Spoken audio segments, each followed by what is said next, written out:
Welcome. You are listening to Guiding Stars in the Jeffrey Wolfe Green School of Evolutionary Astrology. This is your host, Kristin Fontana, and I'm here today with my friend and colleague, Stacie Pazura. Welcome back, Stacie. Thank you very much. Happy to be here. Stacie and I are co-hosting a new series. This is Step 2, Stage 2, Natural Astrology, looking at all the archetypes from a natural perspective and point of view in the way that they were intended to be expressed. So today is Taurus and the second house and Venus. Very excited to continue on in this journey. And we have some incredible guests today. A few of them were with us during the Aries webinar, and we've got some new faces here today.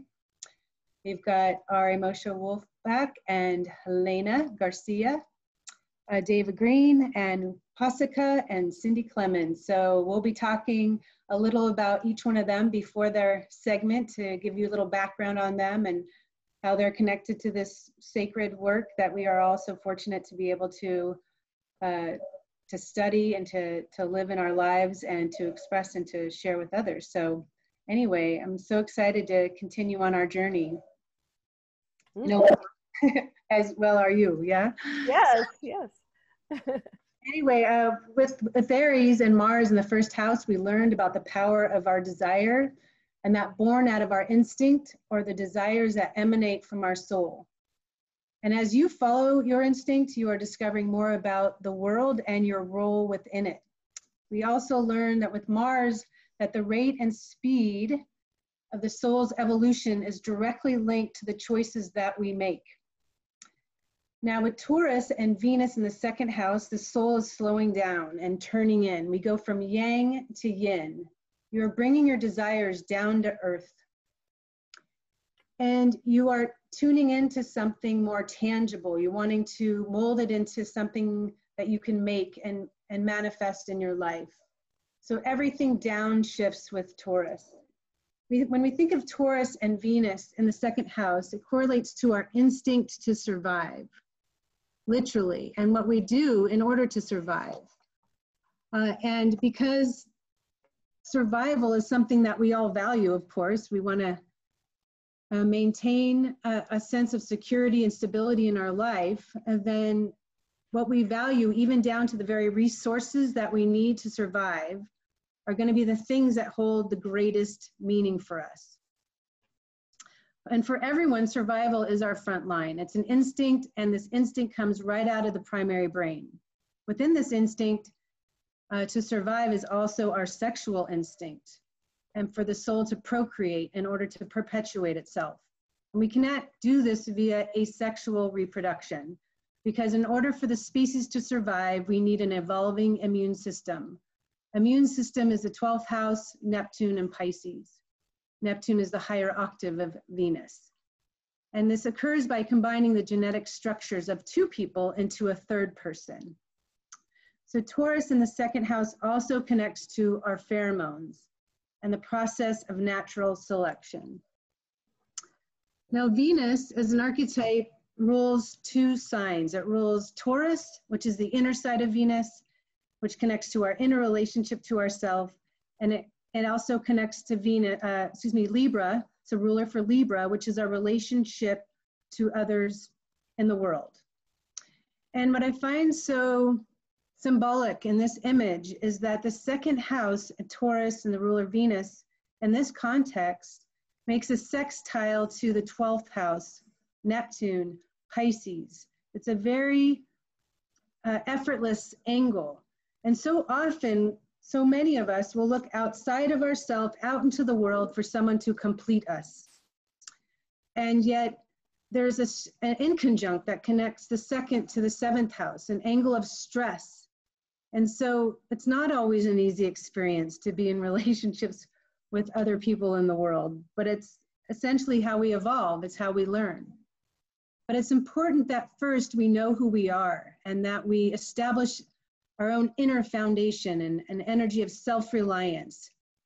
And as we turn in and tune in, as we might do in a meditation or yoga, that natural door will open. Actually, it's always open when we tune in. And that door that is open within ourselves leads to the 12th house Pisces, and Neptune, which essentially is spirit or source, or that which created us.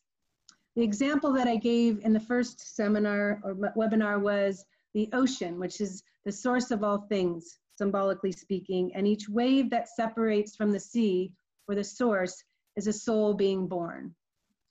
And so, in essence, it's like that wave returning back to the sea for a moment, or for many moments, or for hours if you wish, in the way of a meditation. It's that experience that we can all have when we unite with that eternal pulse and that universal circuit. And so Taurus needs to ground itself. We need to establish a foundation, a connection to something that is larger than ourselves. And every soul, it doesn't matter how evolved anybody is, we are all hardwired to have this experience of connecting to that unconditional loving force called God. So Venus is the lower octave of Neptune. Venus connects to all of those things that hold meaning and value on Earth. The things that feel good in the form, essentially. It could be a good meal, the roof over your head, or a warm embrace from somebody you love. It could be your favorite song that you hear playing in the distance, and you harmonize with that song. And it can be that music that you experience that does bring the walls down and allow you to access that higher octave Neptune, or that experience of unconditional love. It can be like a bridge in our life. Venus is a ruler for the heart chakra, therefore, and as I was mentioning, it is within the heart that we return to access that open door to the higher octave of Venus, being Neptune. We will talk more about Neptune in the 12th house in Pisces many months from now, but I wanted to just show you or give you reference and how Venus is intimately connected to Neptune in terms of our higher self, or through extension, the source that created us. And it is that desire within all of us to experience unconditional love, to experience that timelessness, that surrendering energy, that feeling of wholeness or holiness that can only be found within ourselves, within that process of accessing the Godhead within. We cannot experience that outside of ourselves, or even in relationship to another person, because at some point that other person, because we are all human, may let us down. So it's essential that we establish and understand our essential needs, and to know how to nurture those essential needs. And so today we are discussing Taurus in the second house, and Venus. We've got a handful of speakers here of the experts, I'd like to say, in evolutionary astrology that have spent an enormous amount of time on this subject, and we're going to cover all the planets in Taurus or the second house, just give you a little bit about each of those so you can have sort of a full spectrum experience understanding this. And Stacie and I were talking recently about, we like to include kind of some current events. In the last webinar, we were discussing Black Lives Matter, the Black Lives Matter movement that's happening as a result of that very Aries event linked with the George Floyd death. And so today we'd like to talk about another, a person that's out in the world that's trying to make an enormous difference. And it's interesting, Stacie, when you say that here, she's so, Greta Thunberg is so involved in the environment. And when we think of Taurus, we think of the environment. Wouldn't you agree with that? Absolutely. It's actually Thunberg. Huh? Is the Thunberg is the. Oh, thank you for correcting me. I didn't. Yeah, no problem. Thunberg. Yeah, this is a young lady who first learned about climate change back in 2011, and the realization of the status of our Earth and what it meant for the future, for the younger generations, just, it really hit home to her. It had a massive effect. She fell into a deep depression, During that time, she would speak very little and she wouldn't eat. She lost like 22 pounds in 2 months. And it was just a major cause. She was just very, very troubled. And I think it was about, 2018, she started to, well, actually before that, she challenged her family to adopt better practices in their life to reduce their carbon footprint, which is interesting because her mother was an international opera singer, and part of her request was to not fly anywhere. And so that basically ended the career of her mother. And frankly, her mother did it really just to save her daughter, because she saw how much it meant to her. And then once she did that, she realized that she really sparked this feeling of, hey, I'm able to make a difference. And so Greta started going to, she would sit outside of the Swedish parliament with a sign that said, oh, I'm forgetting what it said. It was something like school strikes for climate change, something like that. And she was there every day for, I think, nearly a month until the general elections were over. And then she continued every Friday and started networking with people all around the world over social media. All kinds of youth started to get involved and do their own protests. She's internationally known. She started getting invited to just all of these major summits and conferences, and speaking her truth about the matter, just really serving it straight, which you can see, with this Venus in Scorpio, is just give it to you straight. No BS, bottom line. And one of the things that she would criticize leaders to their faces is that they just weren't telling it how it is, and that that the plan to cut the carbon emissions in half, which was just not sufficient, which is a Torian kind of phenomena, because in Taurus we have this frog in the well phenomena where, the yin nature of the sign, you're withdrawing and you're isolating, and there can be inertia involved, and so sometimes efforts can be minimal, but that kind of goes forward to another, my favorite teaching of Taurus, which is the value is in the effort. So it's about doing more than the minimum. And so she has just really been pressing leaders all over the world. She's internationally known. She's received just a slew of awards. She has like there was a snail species and a spider species that have been named after her, in addition to being Times Person of the Year and nominated for 2 Nobel Peace Prizes. So she's just incredible. One thing I wanted to mention, everyone's probably thinking, well, first of all, we don't have a birth time on here, so we don't really know what sits in the second house. She doesn't have anything in Taurus, but she's got Venus, the ruler of Taurus, in a new phase conjunction to Mars, which we just came through a Mars webinar talking about that, and the power of that new phase conjunction in Scorpio is, she really came here, she's a limit pusher. And, she wants to expose the things that are out of balance. She wants to expose the injustices. For her, it's absolutely connected, to this earth that we're just here as, residents of. We do not own this place, and we need to take care of it, better care of it.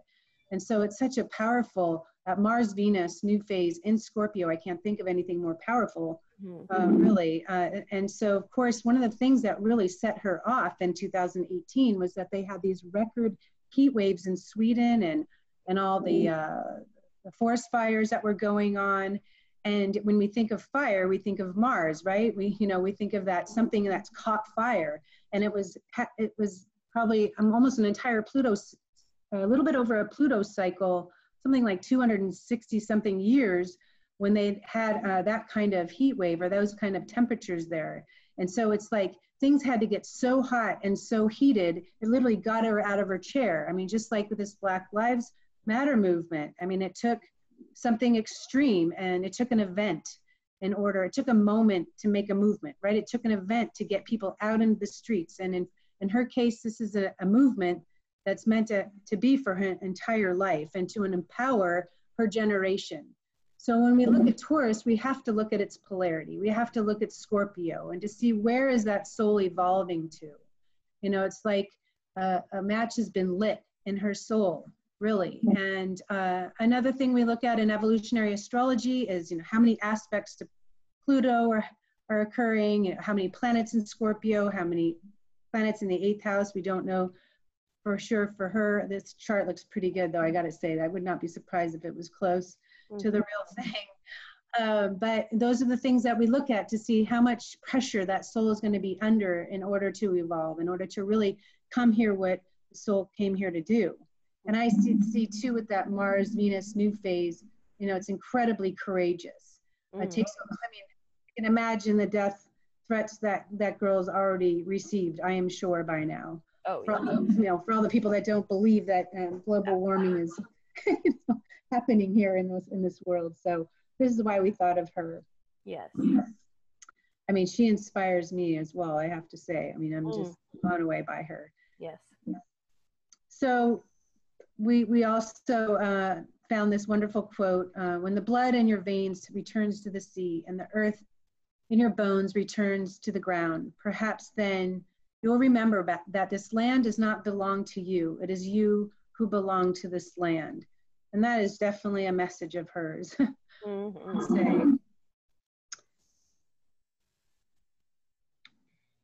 And Stacie, you go ahead. And I love this slide you just found. Oh my goodness, this could not be so more relevant right now. Go ahead. Yeah. So we need leaders, not in love with money, publicity, and politics, but in love with the earth, nature, and humanity. So at the current moment, we certainly have an abundance of leaders who are in love with money and publicity, and a bit of a deficit on those who are in love with the earth. And Greta, again, is just someone who I see is really stepping up to that principle and providing that leadership in the world.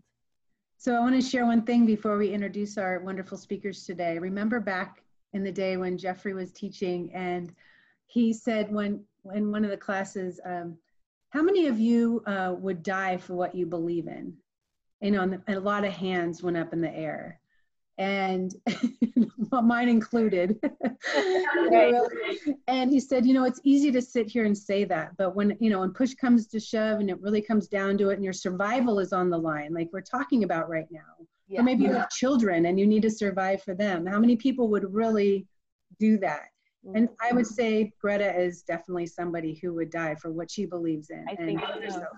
On the front lines. Okay, so let's introduce Ari.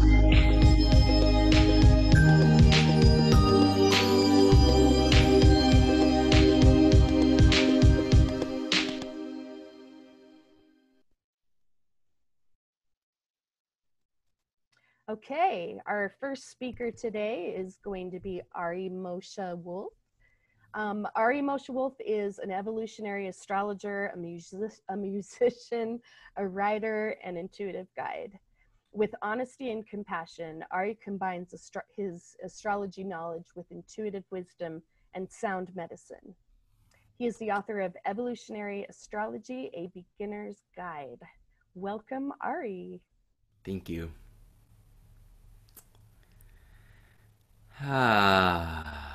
Okay. So we're doing Taurus. When we really enter into the realm of Taurus, we have to understand, if we think of it from the perspective of it being opposite Scorpio, Venus being opposite Pluto, that we're touching upon the archetype of embodiment. That if we're going to do this whole evolutionary journey thing and choose to, you know, come into this earth, come into these bodies, then there's a necessity within that to develop a sense of personal value, personal concern, personal interest in surviving and being alive. Meaning, if we're not going to survive, we're also not going to enact the purposes for being here in the first place. So when we really gauge a Taurus perspective from an evolutionary perspective, and we acknowledge that there's no value in empty materialism, like there's no value in just survival for its own sake, this whole life, this whole experience has a deeper purpose that's far beyond just the survival of the species. That's far beyond just getting your needs met, getting your food, water, shelter, pleasure, joy, procreation, being attractive, having the things you like, enjoying chocolate. There has to be an underlying purpose and a reason for the entirety of our physical experience. And so the psychology of self-interest, self-value, and the way that consciousness orients itself to be inherently concerned and interested in getting what it needs. So in the Taurus archetype, we're all learning, and this is, wherever Taurus second house is and wherever Venus is, these are all the ways in which we're learning how to form a relationship with our needs, which means fundamentally we have to be able to feel. So, my daughter, who's 6 months old, if she's uncomfortable, she's gonna suffer. She'll cry. Babies don't like to be. I'm realizing babies don't like to be uncomfortable, right? So it's a constant journey of, all right, taking care of these. It's so survival. I remember noticing when, especially in the first couple months, when she's rooting and pecking for breast milk, it's like she's an animal. Just purely biological. Mm-hmm. And it's just amazing to witness physical, the consciousness manifesting in such a physically oriented way. And Taurus is instinctive. Aries is instinctive, but Taurus is instinctive in a different way. The yang impulse of Aries first house Mars is instinct towards action, experience, becoming, the next moment in life. Where am I going? What am I doing? What do I want? Right? It's acting with our will. Whereas the instinctual nature of Taurus second house Venus is actually an internalization of that instinctual impulse. It's, what do I need? Right? We're instinctively impelled to survive. There's the survival instinct. And so what happens for all of us is, if we're uncomfortable, if we feel pain, if we're hungry, and we can go even a little more subtly than that, right? If we don't like what we're feeling corresponds to Venus. We all have a way of responding to that, because on the most gross and sort of on the most gross level of self-awareness, the Taurus archetype is sort of a instinctual movement to avoid pain and seek pleasure. Unchecked, without any soulful awareness, without any orientation towards personal growth and sort of deeper meaning. Why am I here? Why am I interested in this body? Why am I surviving? What's the point of all of this? Without a deeper soulful relationship, the most gross level of expression is just instinctual orientation to survive. And let's examine this for a moment. For many souls on this planet, this will be, okay, I don't feel good, let me take something. Or I don't like the way you're making me feeling, let me separate myself and move over here and isolate myself, or go to that space where I have the food that I like and the things that I like to do and the things that help me feel grounded. It's psychologically, I'm surviving here, I feel safe, right? I feel pain. What can I do to make that pain go away? And on the flip side, oh, this feels good. I like the way this feels. I always want it. I always want to have this available. And we can even associate pleasure and make it so object focused that we commodify everything. We commodify people, places, and things according to how it satisfies that instinctual impulse for feeling good. Oh, that was really good sex. I always want you to be available for me. You make me feel good. And so there can be a possessiveness that is completely stripped of relationship and intimacy. And this is to people, places, and things, where consciousness orients itself 100% around how is it serving me. And so the archetype of self-interest can become a distorted, unconscious expression within the Taurus domain, where a soul lives in a sort of masturbatory kind of way. Everything is perceived from the filter of, how is this going to make me feel? And thus, the moment there's complexity, right? The moment it doesn't feel pleasurable, or the moment you run out of money, the moment you don't have the resources available that you are otherwise seeking, consciousness faces a crisis point. If it knows itself entirely according to its satisfaction of these instinctual impulses to survive, it can easily fall into this deep, deep pattern. This is basically the essence of laziness. I only know how to be how I am. I only know the world that I am familiar with, that feels comfortable and safe to me. And if there's something that's happening where I'm uncomfortable, the movement here is, and this is an interesting concept, it's to basically take the path of least resistance, where the most minimal amount of effort, self-reflection, giving up, letting go, and feeling is necessary. And this movement of taking the path of least resistance is, on one level, a very enlightened quality. It's like it's the nature of the Tao. It's sort of a very powerful understanding. But it can also be used in the way of not putting forth any effort to find self-reliance within oneself, to actually cultivate a relationship to this life and to this body that serves evolutionary growth.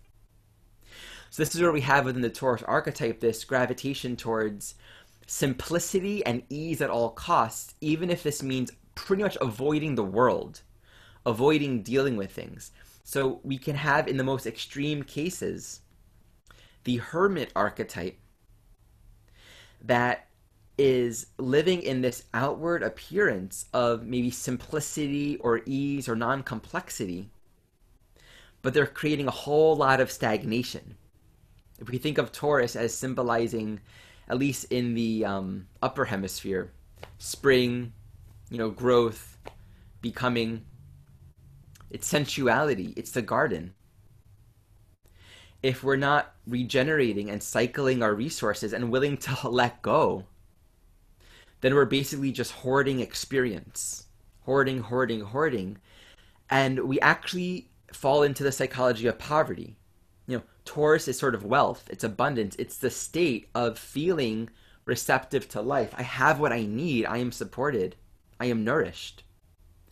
But when there is an unwillingness to actually cultivate a relationship to one's reality to serve evolutionary growth, we live in poverty, because in being unwilling to change and to let go and to move our energy, to move our resources, we don't share it, we don't use it. What is not given, we become deprived of. What we hold on to, we hold back from our own selves. And it's the craziest trick. So the Torian consciousness can become so fixed on, what do I need?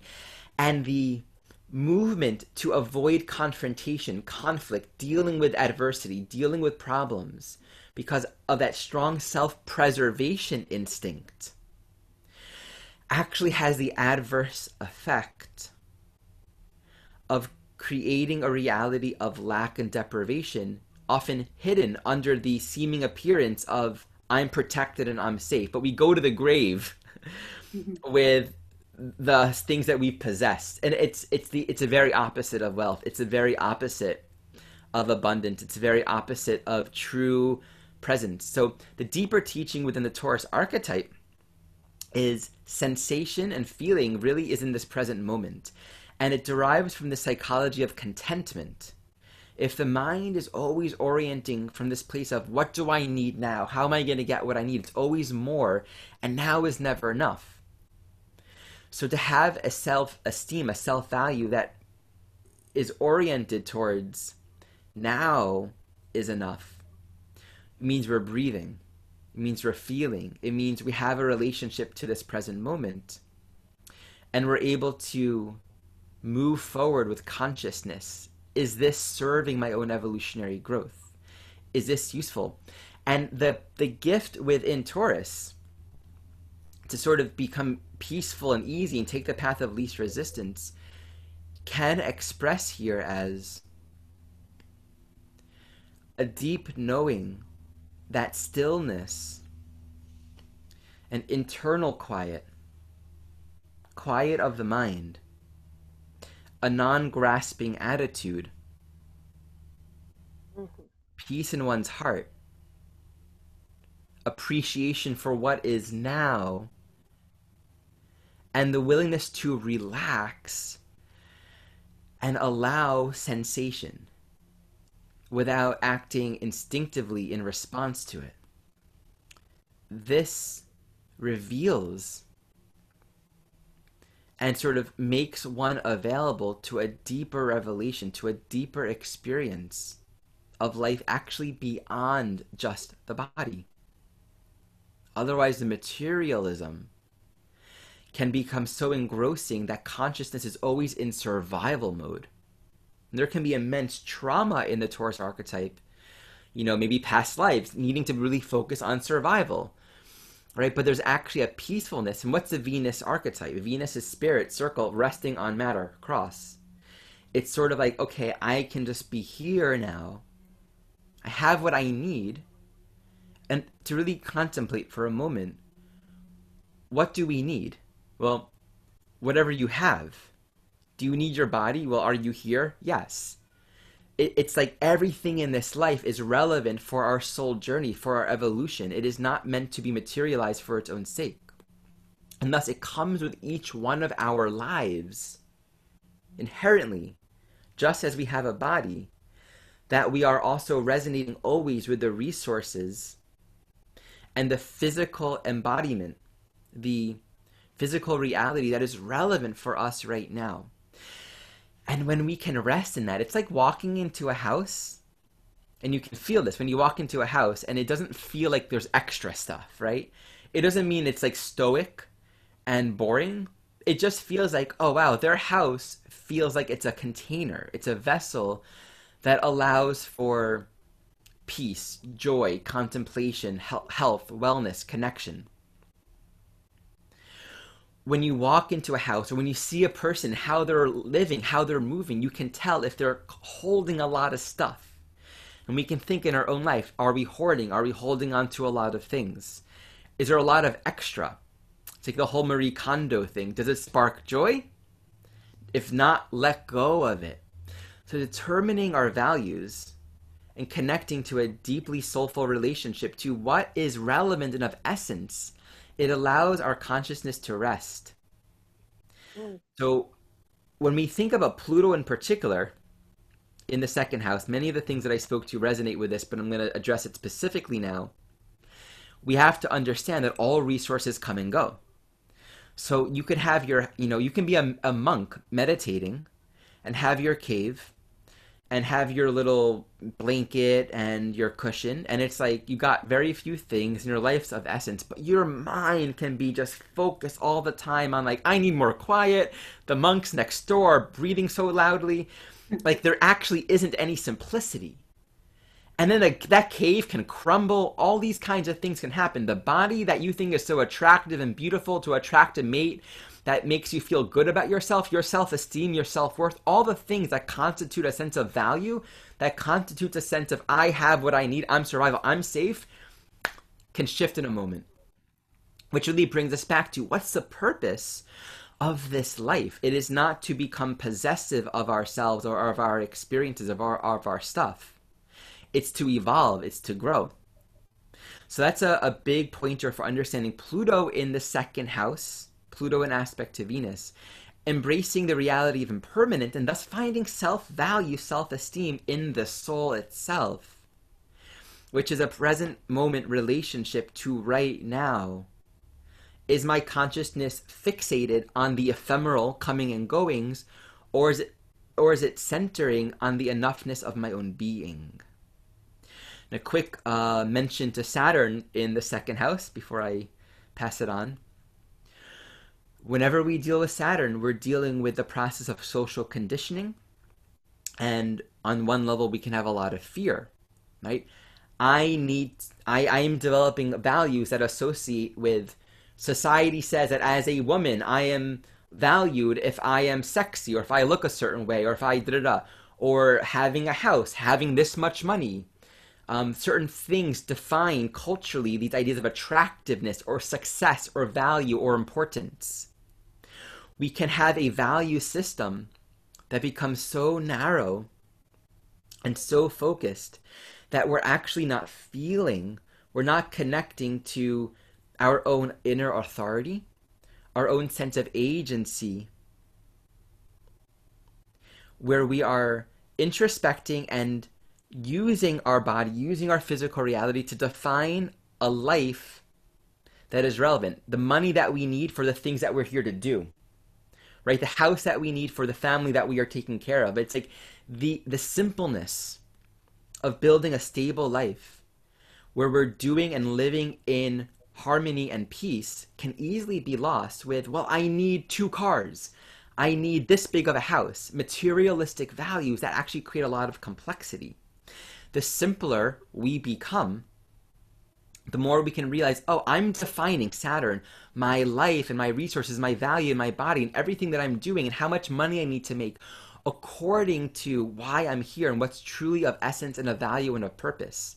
You know, to give a quick example of that, I have Saturn in the second house, and recently I was talking with my partner about all the things that we've been buying that are wrapped in plastic. And it's how much it just eats away at my soul, especially as someone that's just been living as such a freaking minimalist for so many years. You know, we talked about what are ways where we can sort of not just give in to the system, you go to a store, everything's in plastic, but to think, Saturn. Yeah. It's actually plan, think. You be constructive and sort of make a choice. What can we do? How can we buy things where it resonates with our values of actually respecting the earth, simplicity, not having a lot of waste, where we're buying meat products from local farms, where we have a good connection, good feel about the people, etc. So that's the introspective work of Saturn in the second house, and you build a foundation of joy and peace in that way.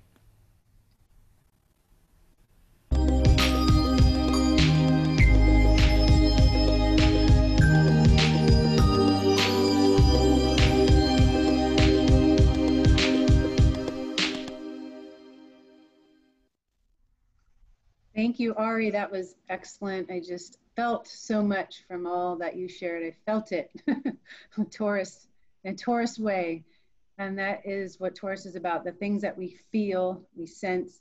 And one of the things that you were talking about in terms of a space was, reminded me of a Feng Shui teaching of sorts, where it suggests that we empty a drawer or a closet, or more than that if we can, to make room for the prosperity, or in the way that you were talking, to make room for yourself or for spirit or for abundance of another fashion, right? The abundance that lives within us, or the prosperity that we can draw to us that isn't material, right? So that was really, it had me thinking a lot about that, and had me wanting to go really get rid of things right now. Constantly looking forward to when I can let go of more things. Yeah, well, you know, after when you have kids, it just changes everything too. There's this, changes the lifestyle. All right. Any thoughts you wanted to share, Stacie, after listening to Ari? I think one thing that stood out to me while Ari, you were speaking about the hermit archetype and how part of one of the lessons in Taurus is, you know, like there's a draw in the soul to withdraw and to focus and to isolate. But for some souls, depending on what has come before, this can be a very necessary circumstance for people who have been oriented to the outside world too much, where they've lost their essence, and it can be for, you know, substantial periods of time. And then it does produce that effect of the grounding, of the being present, of, you know, appreciating the senses and just the simplicity of life. So. Yeah, I mean, I can tell you too that I have two kids that have a strong planet in the second house. Well, one has Mars in Taurus and one has Venus in the second, and they need their own time. They need to get in the cave. Excuse me. They need to get in their cave or their room or their space, and they need that downtime. And I don't need to tell them they need their downtime. You know? They just go there from the very beginning. It's been awesome. There is that energy of self-reliance, knowing what you need. And when you don't get that, you know, you can feel very out of balance. If you're in a relationship and somebody is just clamoring at your space, it can be very imbalancing, and not imbalance. Yeah, imbalancing, imbalancing. So, and it can really, just having that time, that downtime can be like a tuning fork in your life, you know, like a tuning fork that's trying to get all those notes in perfect key. Tuning an instrument, it's the same thing. Mm-hmm. Yeah, excellent. All right, so we're going to move to our next speaker today, and this is a new one for us. I'm so excited to introduce Helena. She's been very present on the EA message board. We have a wonderful message board for those of you who have not been there, schoolofelevolutionaryastrology.com, where we can connect and post questions, and Ari has been doing this incredible beginner's thread from the very beginning and just building from there to teach EA. So Helena, having found EA at a tipping point in life some years ago of what would be the beginning of profound life changes, and still happening, isn't it, for us all? Still happening. The gift, forever, we are never finished, yeah. But the gift and wisdom of JWG and the School of EA teachers allowed the unfolding of a natural perspective and spiritual dimension nowhere else to be found. Helena felt she encountered a unique structure where her soul and all souls could be embraced, integrated, and given conscious meaning, as well as the understanding of instinctively being shapeless inside. Her EA focus, developed over several years of study, describes a path of recovering and uncovering the sacred feminine, the Divine Mother, and her teachings through the feminine asteroids. Welcome, Helena.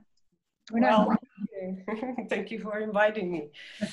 It's really an honor to finally be speaking to you. So I will be speaking of Jupiter and Uranus in Taurus in the second house. And I would like to start by sharing with you an affirmation in the spirit of Jupiter in Taurus, that it is from Abuela Margarita from Mexico. If you don't know her, you can Google her. Just to look at her is inspiring. And she is an indigenous shaman, and she a guardian of the Mayan tradition. And she says, when I want something, I ask it to myself. So I bring this to start with the proposal that we view this relationship we have with ourselves, that is intrinsic to Taurus and the second house, to be primarily based in the relationship we also have with our inner feminine, regardless of the gender we have. Yeah. So, and the reasons why I would propose this is because first, Taurus is a yin sign, and it's the foundation of the feminine. It's where the feminine energy starts in the zodiac wheel. It's where we ground the endless experiences. We started in Aries. It's an inner experience. And ultimately, I think it's an experience of core grounding in Mother Earth and her divine wisdom. It's Taurus. Yeah. So in terms of asteroids, if I can put in here, I personally call her Sophia, but she can be Isis, Ceres, Inanna, and all the goddesses who are universal symbols of wisdom and fertility, right? So Now, the question with Jupiter relative to Taurus is that we have a natural inconjunct. So translating exactly this need for alignment, this need for grounding, with the relationship that implies an adjustment between what are our needs and how we interpret those needs. What are our beliefs about what we need and where they are founded? Do they honor the feminine? Do they honor the earth as a divine entity? So the crisis that usually comes with the inconjunct is that at the same time, the whole evolution of mankind tells a story that our feminine sides, the earth, and all that should be naturally guiding us, is exactly what we're told to. It should be tamed, dominated, and controlled. So the natural purpose of coming to life with Jupiter in Taurus or the second house is to find for ourselves what is natural, what's the natural truth is about. It's a deep need to align with the laws of nature, to have nature as our primary teacher, to be the shamans and healers of our souls, or as well Margarita puts it, it is to ask it to ourselves, right? So how this comes to pass, it's of course particular to any specific soul and its story, but the questions, the need to know from deep within, they are the same. So usually the process is one of, in some way, almost decluttering, as you were talking about before. The soul is decluttering the soul and simplify life. So it's a process of letting go any beliefs that are not truth about ourselves. It's going back to go forward too, of course. And I do insist in the point that the answer that feels right will always bring the soul back to an alignment with their inner feminine and the earth as our divine mother. And it wouldn't be a surprise for these souls with Jupiter in Taurus to feel warmth and love hugging a tree as much as hugging a person, right? Yeah. For these souls to be in direct contact to the spirits of nature is also a part of their natural selves. So when nature guides life from the perspective of Jupiter in Taurus or the second house, our relationship with our physical body and its senses is the vehicle to be part of this immense creation. The things you were talking about, abundance, pleasure, sensuality, sexuality, in the sense of how they fit into what each soul considers honoring their basic needs, are understood as natural and sacred birthrights with Taurus, right? So ultimately, by aligning with its own natural rhythms, Taurus is about the deep relaxation, creativity, and fertility that comes with trust, trusting ourselves, trusting the ground beneath our feet, trusting the changing cycles, which ultimately translate into trusting others and the necessary merging.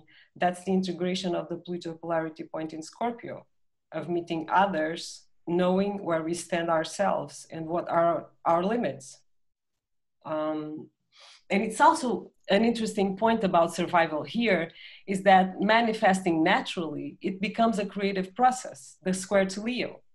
So a need to trust in the unfolding of the cycle. It creatively, something is going to come up, right? Instead of the usual run to make and provide for another day. Which brings us to Uranus, because with Uranus in Taurus in the second house, the major desire is to confront the Aquarius square to Taurus, the idea that consistency is accumulation and that freedom is somehow dependent on that consistency. So it is not. I have this signature, both Jupiter and Uranus. So I know the lesson coming from there is that naturally our freedom is based in the consistency that life, as it is put together, is adjusting to our evolving needs. So consistency is indeed in change itself. That is a lot of Uranus in Taurus, of course. To know that what we have, to know that we have what we need when we need it. Sometimes it comes out of the blue and sometimes comes with time. It doesn't matter. It will always be the right time either way. this is a lesson that comes a lot with Uranus and Taurus. It's knowing this, and that we don't need much or to identify ourselves with what we have, possessions and the like. That our true resources come from a universal well and cannot be taken away. They are not the physical things we own. So usually, this signature that comes when we need. This is a signature that comes when we need to adjust the teachings of the higher mind, especially knowing that the South Node of Uranus is for all of us in Sagittarius, which would again relate to the traumas we experienced when the laws of nature began to be violated to a point of the distortions we ended up until now. So it's also the need to break free from those traumas, to create our own unique realities and new social structures as a true expression of freedom. We now have this exact atmosphere in the air with Uranus transiting Taurus. So just look at what happened in the last months. Undoubtedly, we were questioning all of these things. In terms of survival, we were reduced to attend to our basic needs. And at the same time, the Earth was sending us a message that those needs were not independent of the planet's survival. The planet was quickly healing and thriving by the time we stopped to think. It was not a coincidence. It was a message so clear that we can all see it. So one of the most interesting things that is born with this crisis is that work as a social structure comes to be seen adjusted to real needs, the essential workers that society has been learning to value right now, and they are the ones that make us survive. So as an example, we're seeing this proposal already being discussed in some countries with a thing called the universal basic income that would basically allow people to guarantee their essential life sustenance, allowing the freedom to have a work they could choose, not only for survival or money, work as a matter of choice or possibly joy and not an obligation to values many don't agree. Imagine what that could do and what that could change, right? It's disruptive, it's Uranus. So to conclude, the collective desire when Uranus arrives in Taurus is to be free of the past we not only no longer need, but that is preventing our future to come. And I want just to add a special note for Lilith, for anyone interested in the feminine asteroids. So the asteroid Lilith, whose presence in the natal chart comes to signal the place of our deepest feminine roots, especially in the chart of women, as its south nodes for everyone alive on Earth today in only 3 signs: Taurus, Gemini, and Cancer. What that would mean is that for many, many women, to retrieve the archetype of Taurus to their natural expression is also to bring to life an essential and an absolute essential part of their natural selves, their natural roots as they are preserved by Mother Earth. So without it, at this point in time, we won't make it. And I hope we will. So let us take the time to search for our deepest truths, to know Lilith within, to know the goddess, and to live from there. That would be my honest appeal. Thank you.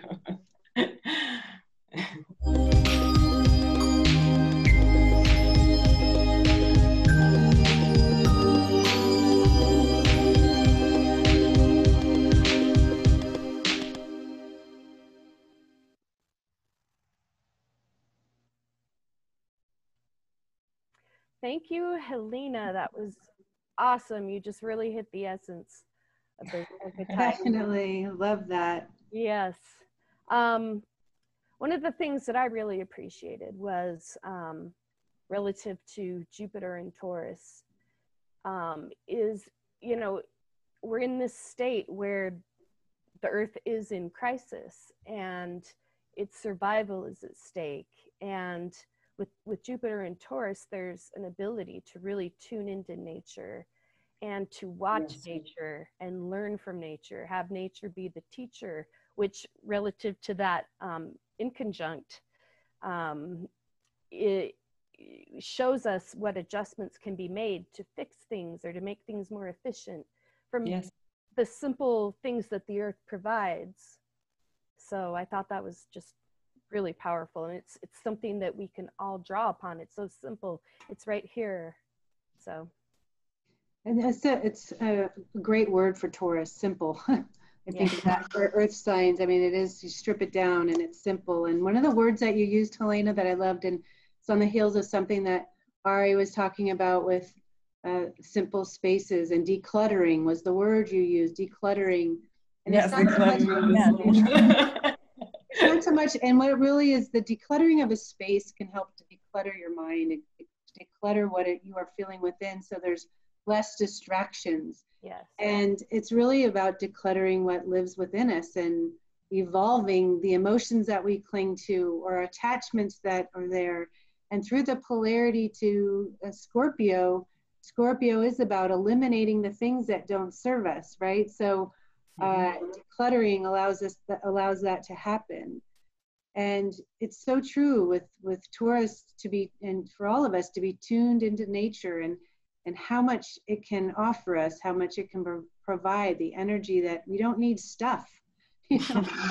It's all, and like Ari said, it's so temporary. It means nothing. We take it to the grave, and who cares how many cars you have or what have you. So yeah, Taurus reminds us of those things though when it's expressed naturally, and that's what this webinar series is about, to really tune in, tap into to those natural expressions of these archetypes. And another way to understand Taurus as it relates to our essential needs and our inner relationship to ourself, it connects to our natural vibration and what it is that we emanate as a result of the work we do within ourselves. And that affects what we attract in our life, right? And so if we're repressing something or denying ourselves something, that through the natural square to the 11th house or to Uranus, Aquarius, that archetype, it creates static on our signal. And then people can't even recognize who we are. And so the natural vibration is to simplify and to declutter and to eliminate. So your signal is free, right? And anyway, I really loved what you offered, and especially as it relates with Lilith and the need for this planet to bring more of the feminine back in, to embody more of the feminine. We all want to bring into balance both sides of gender in order to evolve. That's what happens, right? No matter what gender we find ourselves in. That's the goal, to be equally male and female. Of course. Well, it was nice baptizing you today. It was nice to be baptized. Immerse you into the Scorpio waters, and you did a phenomenal job. Thank you. Yeah, I definitely want to hear more from you, Helena. Yeah, you'll be back. Yeah. She'll be back next time. So, Okay. and again and again. It's true, it's true. Okay, so go ahead, Stacie, and you can introduce Deva. Okay, sure. So next we have David Green. David Green is the daughter of the world-renowned master astrologer Jeffrey Wolfe Green. She is uniquely qualified to carry on her father's work. Dave is the author of Pluto and Your Karmic Mission, a lecturer at EA conferences and NORWAC, and educator with the Jeffrey Wolfe Green School of Evolutionary Astrology. Welcome, Deva.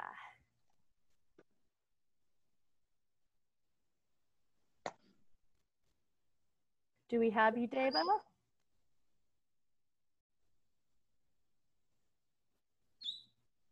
Deva, Oh, I'm sorry, I had a little mic glitch. No Hi worries. there. So first I wanted to say thank you so much for this time and space. I really feel blessed to be here with everyone today. Me too.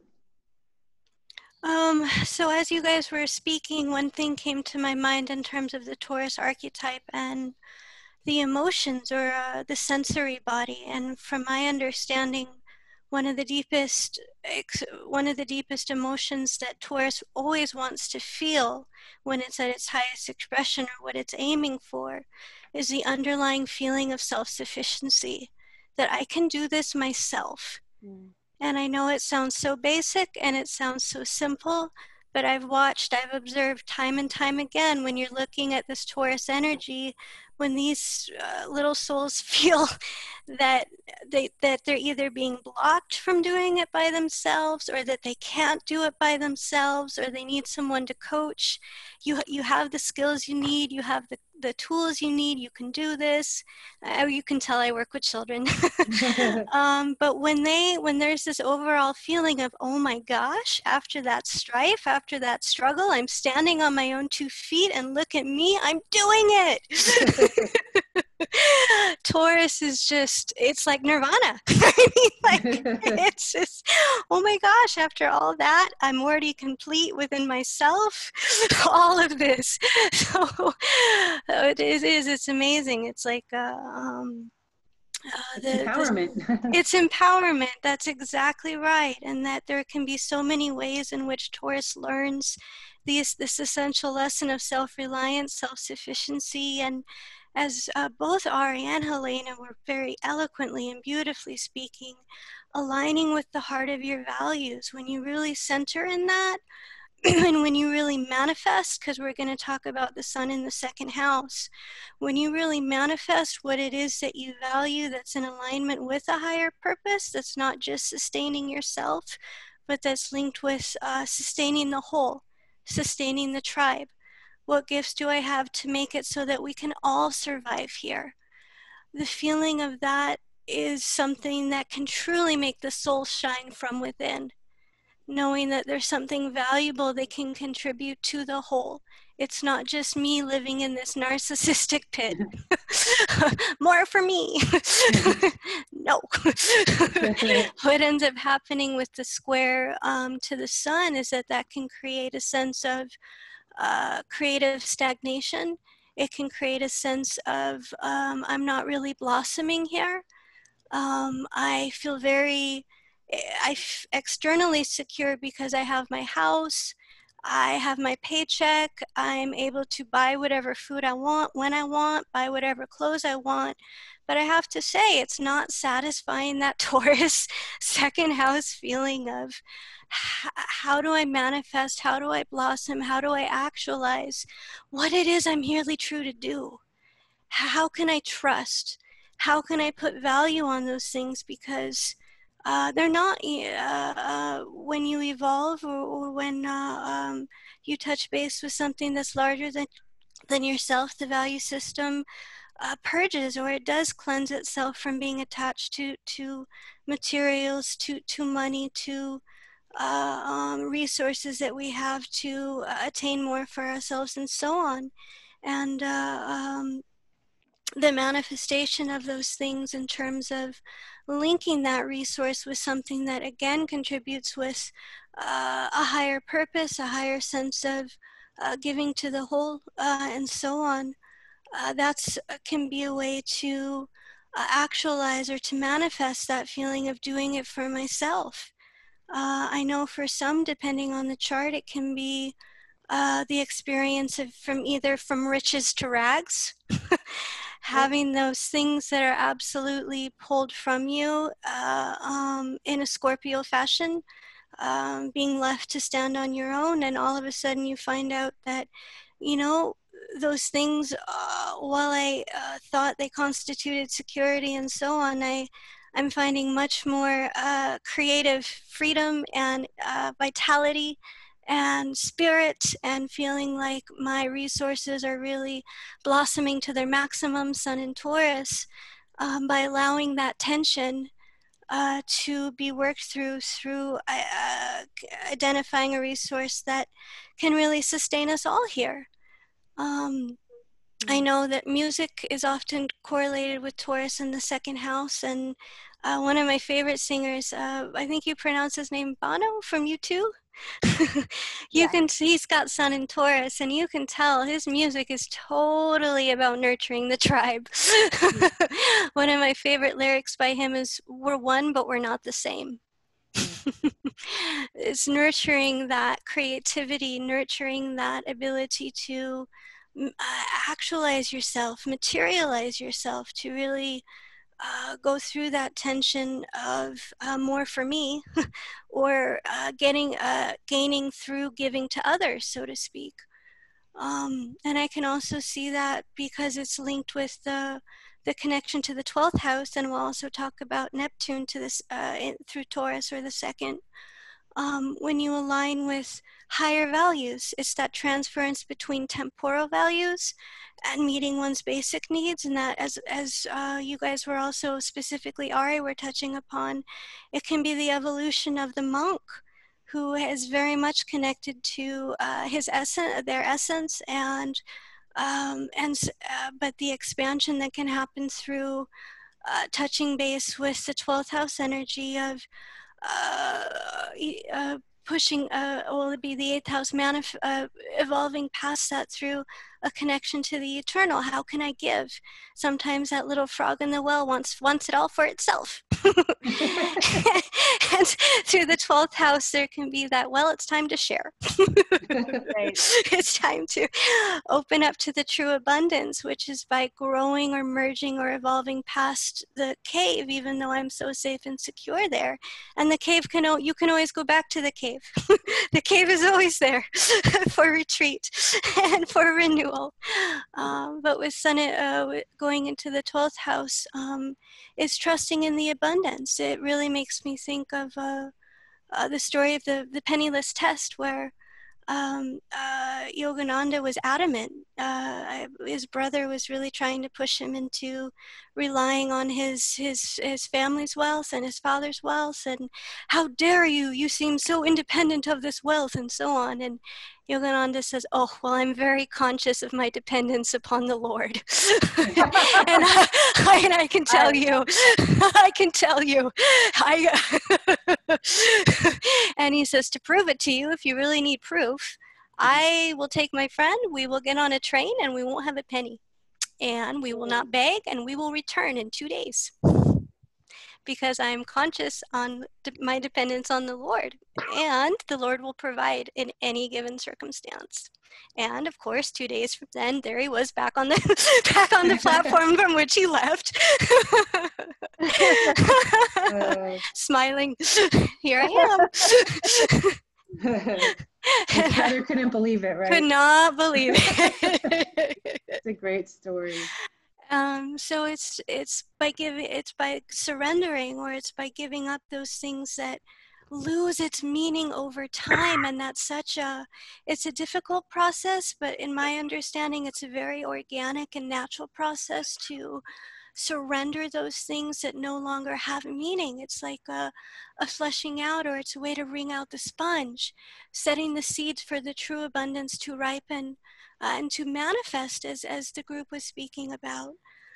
So when I look at Neptune in the second house, it really makes me think of giving up what you don't need in order to receive, or in order to become inspired by the things that can really fill us, that can really nurture us, that can really attune us to a higher will and the abundance of life itself. So this might be more Libra, but it really makes me think of that natural principle that when you give, you will always have what you need.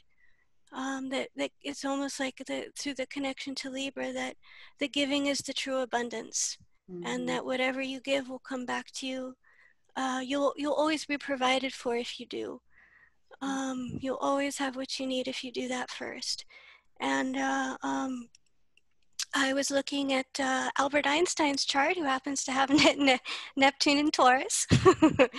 And I was really thinking about his inspiration to necessity is the mother of invention, and thinking about what he was able to receive, the abundance he was able to create relative to his alignment.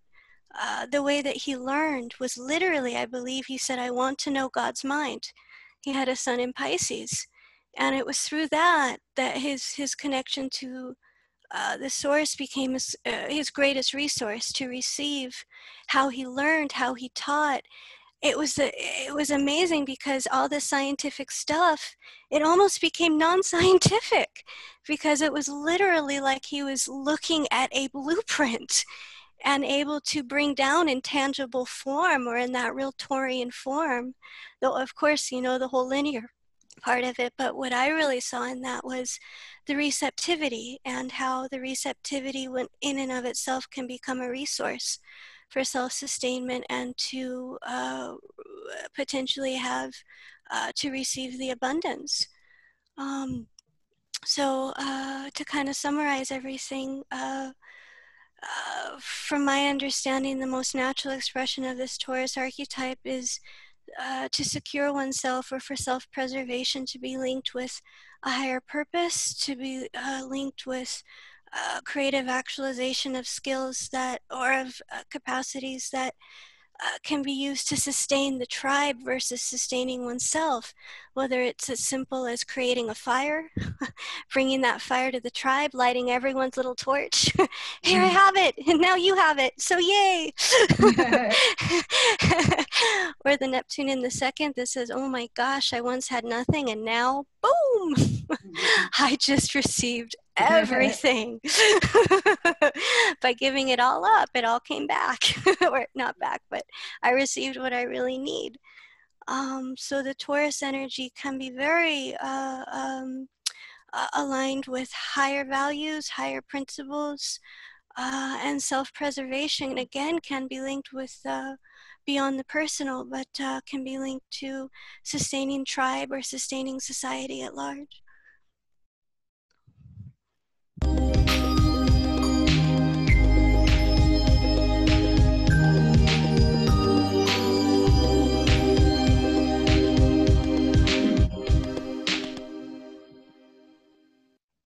Thank you, Deva. Gosh, you have me thinking about so many things after all that, especially on the Penniless Saint chapter. And I love this teaching. It's a teaching actually from Jesus, that Yogananda, of course, is very aligned with those same teachings, the natural teachings, which is the Taurus connected to that Pisces 12th house.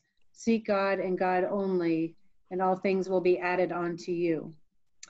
And so I love that very much. And of course, Yogananda knew that. And he recognized his dependence on that resource.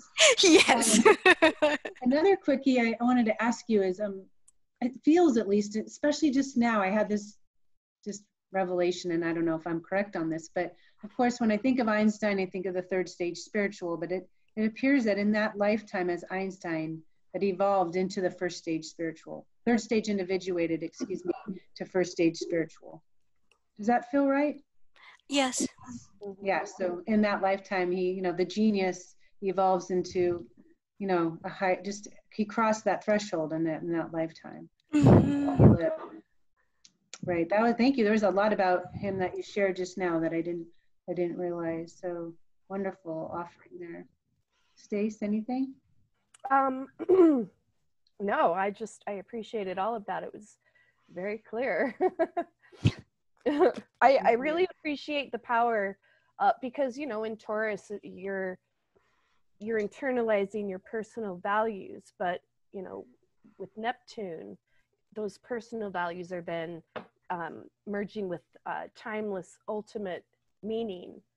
And that can give you a life force, it can be your lifeblood, where you may not have a lot of things, but yet it sustains you. So I'm just kind of repeating a lot of what Deva said, but I really... Oh, no, right. It's that eternal quest. And I think so many of us have experienced that, and working with clients, the search for meaning, it predominates. It can be a major transition. So I also appreciate what both you and Kristin have shared in terms of, gosh, I guess you do have to get a little Scorpio sometimes and push. But yeah, exactly. That is the root of it. So I appreciate what you both shared. So, when in evolutionary astrology, when we're working with clients, and what your father taught all of us in these teachings, and what he still teaches through all these materials that we are so fortunate to have access to, all the books and the teachings, is that that obviously that when we attach to anything maternal, anything physical, anything outside of ourselves, everything, as I mentioned, is temporary. And so at times it requires the denial of those things. Like when you think about Neptune in the second house, And someone has this signature, and the question then becomes, why does someone have Neptune in the second house? That can be a very challenging place for somebody who needs to feel secure in terms of a Torian, in a Torian way, right? Because Right. Neptune in the second house can be like, money's like moving through the hands like water, right? They can't hold on to something. They can't get their footing or secure themselves in any real way.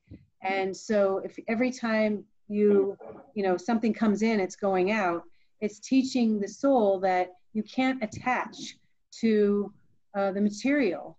It's forcing the soul at every turn that you have to go, surrendering to those attachments, or that you have to have that in order to survive, because anytime you get comfortable with something that you might earn, it's gone. Right, exactly. So, and I think, this is a crazy analogy here, but Trump actually, I believe, has Neptune in the second, and I think he's lost more and gained more than anybody probably ever. Lost more like in terms of bankruptcy, and then earned more. It's like this total extreme. It can be famine, it can be fame. It could be like you're loaded or you have nothing. So that's one sort of consensus kind of current example of how that can manifest. But in many cases, and even in his case, it's like, obviously everything that's happening is temporary. It will be gone, before too long, hopefully. Right. I remember having a friend of mine who shared a story that exactly that everything was pretty much stripped from them. It was, symbolic of like a Holocaust just about for them. And the only thing they could hang on to was music, because that was the one thing that kept them stable and secure and feeling connected to something meaningful. And it turned out that they became a musician through that process. But it was through that Holocaust that it was like, oh my gosh, like the one thing I have is this. Right. And, music and Venus in this context is such a bridge, right, between the physical and the spiritual. Any music just takes us there, takes us on a journey. It is a universal language that there's not a soul that can't relate to. The gift of music and the way it makes us feel when we hear the right music. And so thank you for that one. All right. We are moving on. We've got another new speaker, but not a new presence in this work. Upasika has also been very active on the message board for many years. And when we were doing a lot of those threads, remember that on the message board. Upasika was born in New Zealand, where he grew up in remote rural environments, experiencing unspoiled nature, reflection, and solitude. At 24 years of age, he realized he was only interested in finding a deeper meaning in life and abandoned worldly aims outright. Upasika then lived in various communes around the world, which was when he first learned astrology. And he did lots of therapy and personal development work and dived deep into meditation. After 7 years of this, he emerged into the world happier and more content. It was some years later, however, that he stumbled across Pluto Volume 1 in a bookshop and became riveted reading his Pluto house description. From then on, he became totally immersed in EA, doing many years of study. Alongside that, he also did a psychotherapist training. Today, Upasika runs his own IT business and an astrology consultation practice. Welcome, Upasika. You got to turn your mic on. Thank you, Kristin. Nice. Good to see you. Yes, well, I feel baptized too, Helena, into the waters, but it feels great, and such a huge input into this archetype that we're discussing, this Taurus archetype. Is it archetype or archetype? Archetype, yeah. Archetype, yeah. So just absorbing all of that, which is a very Taurus thing to absorb. It's interesting as I watched the effect it had on my own understanding of Taurus, which is a Mercury thing. So that's the first thing I'm talking about. And Mercury is just basically, Mercury in itself is how we process phenomena. Phenomena is just the appearance of things. And if we were without Mercury, we would be in a sea, we'd be in Neptune. We'd be in just a sea of images and appearances and confusion. So the Taurus archetype is very much one for creating stability in amongst the confusion that is always present in the environment. And Ari might relate to his little baby being in a sea of impressions with no ability to process what's happening, so it becomes very instinctive. And when you've got Mercury in Taurus, the instinct, that instinct to have order manifests very quickly in the mind. So, you know, as the phenomena stimulates the senses and then they stimulate perception, straight away up will pop a thought. And if you get a series of these thoughts together, it's sort of like a logical, linear kind of stabilizing of all these impressions. So Mercury in Taurus very much manifests as being connected to that kind of mental ordering of things in terms of a very organic kind of ordering. It's quite deductive. So yeah, Mercury in Taurus, it's slow moving, and is very much how the sense of self is developed. So we've talked a lot about how Taurus is the internalization of our values. And when Mercury is in Taurus, it's very much about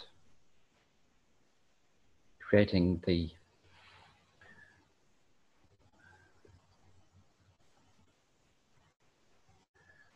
mental construct that goes with that internalization. So it's a organic thinking process.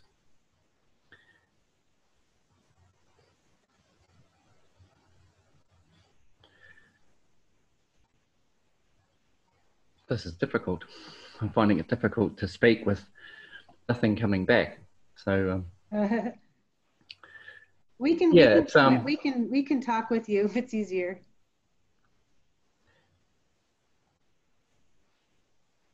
I don't know. I think it's just a new situation. You see, I have Mercury in Taurus, and this is exactly what happens with Mercury in Taurus. Even though I'm quite good at doing astrology and doing EA, definitely, there are times, it doesn't happen so much now, but in the past there's been times when I've got somebody's chart to look at, some client is coming, and if everything else is sort of basically equal, and I'm just sitting there looking at it, and suddenly my mind goes blank, just like then. You know, there is just this inner non-movement in Taurus, Mercury in Taurus. The mind itself won't work. And that's Taurus. It draws, it sucks things right into itself, and it's distilling it down into what do I need right now? And underneath that, this is the Mercury in Taurus happening, is the meaning that I'm putting on this moment. And if I can't find a meaning that is going to mobilize me, Taurus, I won't move. And sometimes I find that the mind will just not move. And what to do, because everybody in the Western world expects everyone's mind to work very well. So I think with Mercury in Taurus, it can be very challenging to deal sometimes with that phenomena as it comes in. So it is a case of bringing other parts of oneself to assist with the Mercury function when it's in Taurus, as I did then. So what happened then was Venus took over and appealed to my environment for some help. You know, I need some feedback here. I need something to jog my mental process. You know, it's very basic. Mercury in Taurus is not a flash phenomena. It's very simple. And so it's like when Mercury, you often is duplicitous. You know, it can be this, that, it can be the trickster. And in Taurus, that's sort of almost stripped off Mercury. It doesn't have all these flash bells and whistles.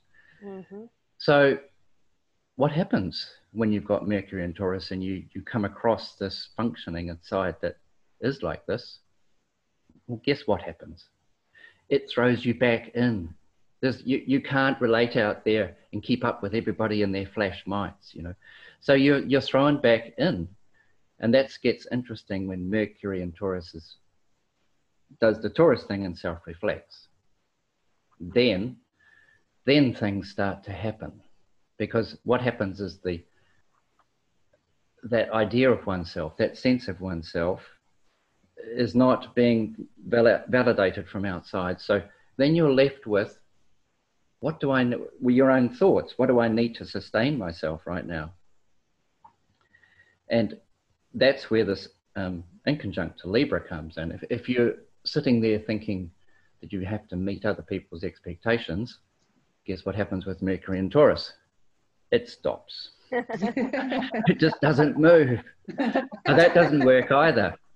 So again, reflected back in.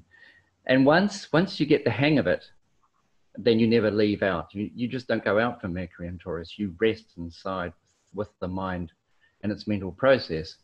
And it's just the ordinary deductive process. But this assists in knowing who you are. It really brings you back home and keeps you home, because it's sort of tethered there, is the best way to put it. So once you get the hang of it, then you become quite independent in your thinking process. It's a bit like Aries independence, but as Aries says, it's not going out. It's independence which lives within. And then you start to see the gold in Mercury and Taurus. Because of its independence, its withdrawal from the mental realms, its social mental realm, it can actually just focus on what is.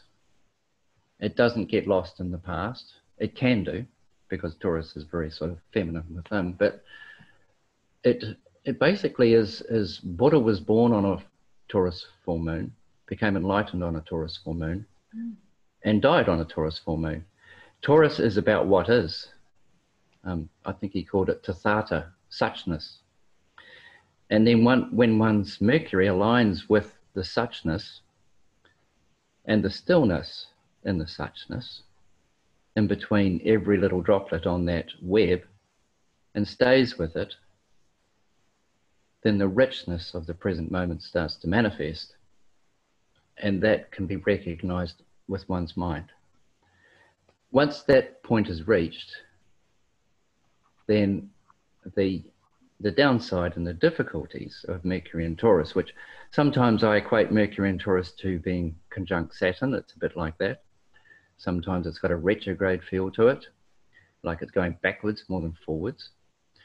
But once you get the physical of it, the sensations of it, and get the quincunx to Libra worked out, then you go in, and then the sextile to Pisces, it starts to open up. It has a direct link, this Buddhist enlightenment link, suchness, to that hidden in the mundane world is the spiritual world. And that's the internalization of the mental process in Taurus. It's very profound in some ways, but also very basic. And one thing I noticed was, for a long time, it's very difficult to conceptualize with Mercury and Taurus, unless it's been in your experience before and you have an image of what you're trying to get to, say, a higher view of. Someone is talking about designing something or how something works in the world on a higher level. Sometimes for old Mercury and Taurus, it's a bit like the bullock cart and someone's offering to take off in an aeroplane. It's like, hang on a minute. I can't get the images together to keep up with this high level concept that some Aquarian is talking to me at a party or something. It's like, yeah, okay, so interesting. On its own, Mercury in Taurus is very basic. So that also opens up, how does it function then? How do I keep up with this conversation? You have to open up the Scorpio internally. You have to open up to your own Scorpio space, which is to let something come in and stop this Mercury in Taurus from just being this big bodyguard at the door. Strange thought? No, thank you. Oof, out you go. So this is Mercury in Taurus. But it's got a, once you get the hang of it, it's got an absolute beauty. Absolute beauty. It's organic thinking. And when you can integrate your Mercury in Taurus with other aspects of yourself, then it's not locked in its little house there anymore. It's it basically is just your point of attention. It's very noticeable with Mercury in Taurus that the mind is your point of attention. And so it's like brings, you know, you start to appreciate watching your breath. Mercury in Taurus, just watching your breath. These are very boring things to a lot of people. You know, Mercury in Taurus can be very boring to a lot of people. But once you get into its world, watching your breath, it allows all the other sensations full play. You know, while you're watching your breath, there's no mind interpreting your sensations. So that becomes calming, peaceful, centering, grounding, just by the mind watching the breath. It's just enough of a distraction to stop the chatter, you know, all this endless chatter that's going to be coming in the next sign. But after Aries, we can take a rest. We don't have to think of everything. We don't have to follow every thought at 100 miles an hour. We don't have to do any of that. It's just watching the breath. And it's being Mercury as well. It's like, it's very basic. You know, like kids, they're playing and they say, well, we'll have hand signals for what things mean. This means you run over there. That means I'm going to go and hide. It's simple. You know, just a hand movement means something. It's not complicated. It's like smoke signals in ancient tribes. You know, this is a Mercury and Taurus kind of way to communicate. Mercury is how we communicate with other people. It's very tangible. But then it becomes profound if you think of something like the Zen haiku. I think it's Basho's Pond. It goes like this. Ancient pond, frog jumps in, plop.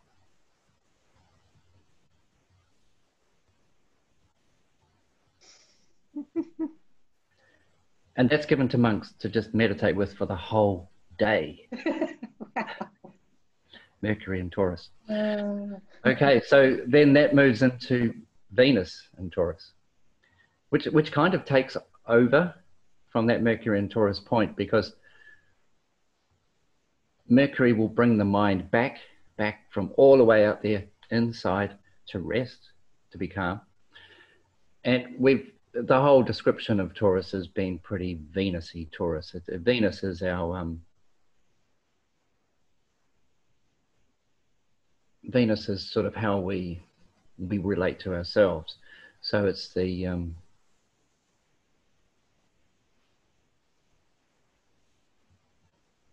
it's how we take that phenomena, Venus, how we take the phenomena of the world and relate it to, as Ari said, our purpose. We're not just incarnated here to be an animal. We have a purpose. And so Venus is about anchoring that, our consciousness, into the physical world, so that we can fulfill that purpose and we can meet our needs, etc., and do all these different things. When you get Venus in Taurus, then this becomes doubly compound, because Venus rules Taurus. And so the emphasis on being grounded into the material plane and having your needs met so that you can actually fulfill your purpose is it becomes obsessive in some ways. Venus and Taurus, it's too much. You know, Taurus is pretty strong. It's fixed earth, and it's going to anchor you into everything and provide this sort of sense of stability and order, but it can very easily stagnate. So when you get Venus in Taurus, what you've got there is somebody who is taking this process and deeply internalizing how they relate to their needs and being in the body, you know, and self-reliance and having resources and sustaining oneself can be very, very strong with Venus and Taurus. And Venus is one of these personal energies that we deal with every day. And so your focus every day with Venus and Taurus is about meeting my needs and feeling stable inside myself. And so to do that, what happens with Venus and Taurus is, I mean, everyone has Taurus, so we're all meeting our needs. That's, you know, common. But when Venus, the ruler of Taurus, is in Taurus, or the second house, our world is shrunk back down from what it could potentially be, from what our perceptions are taking, and it's pulled back to just a smaller little bubble, because that gives us less to deal with, and everything is filtered out that doesn't directly contribute to being very important for the sense of meaning that we have in our lives right now, because based on that sense of meaning, that core sense of meaning will be our actual sense of us, ourselves. And once we feel that, then we feel our needs are met. That gives us a sense of rest with Venus and Taurus. But because it's so compressed and compacted inside, it triggers feelings. It produces feelings. It's pulling all your sensations into you, produces feelings to create the stability, but it produces feelings, and those feelings will trigger emotions. And through watching that and experiencing that internally, suddenly there it is, the relating to self. You see yourself, you experience yourself directly from internal confrontation, because you've compressed, you've brought everything back to just what I need. You know, it's like having a very strong magnet, which is Venus is a strong magnet, and it attracts things. And somehow having a little dial that says, take the power of the magnet and shrink it down to a fifth of its size. It's Venus and Taurus. And so the magnetism, our internal sense of ourself, and the magnetism around that sense of self, because, you know, this is the function of Taurus, is, well, especially Venus, is to create a sense of internal self, relate to self. It creates a magnetic vibration around that. And that there produces internally feelings, you know, it has to, it just does. And emotions come, and then you experience yourself and you make little adjustments. Thank you, Upasika. That was fantastic.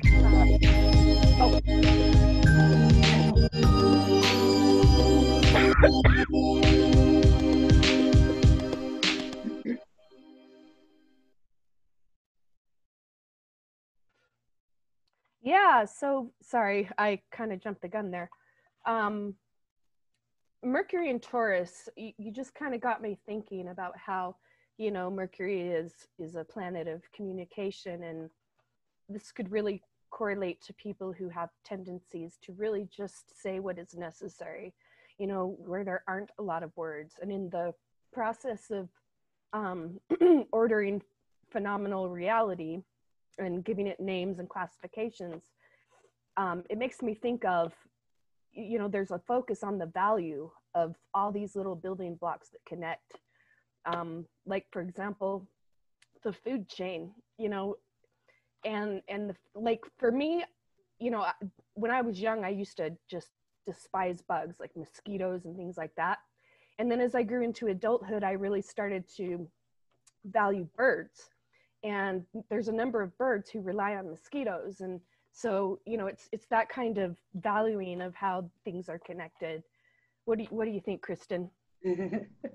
Yeah, I mean, absolutely. But what I was also, as much as it kind of brings everything down to earth and down to the essence, it is, the more I listened to you speak, it was more, everything was slowed down. You've got Mercury and Taurus. It was so perfect for you to talk about this so we could really feel what it's like to have that in your chart. And everything is so simple.